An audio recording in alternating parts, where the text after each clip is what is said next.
السلام علیکم بچوں، امید کرتا ہوں آپ لوگ خیریت سے ہوں گے اور ہنستے مسکراتے ہوں گے۔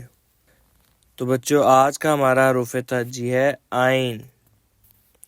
آئین بھی کسی بھی لفظ کے آخر میں بھی آ سکتا ہے، درمیان میں بھی آ سکتا ہے اور شروع میں بھی آ سکتا ہے۔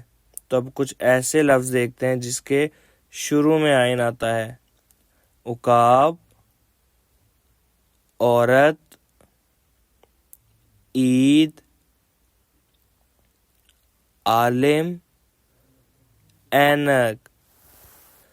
آئین سے عقاب، آئین سے عورت، آئین سے عید، آئین سے عالم، آئین سے اینک۔ تو بچوں اب ایک ایسا لفظ دیکھتے ہیں جس کے آخر میں آئین آتا ہے۔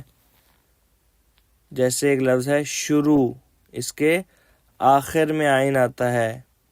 اور اب ایک ایسا لفظ دیکھتے ہیں جس کے درمیان میں آئین آتا ہے۔ معنی، اس کے درمیان میں آئین آتا ہے۔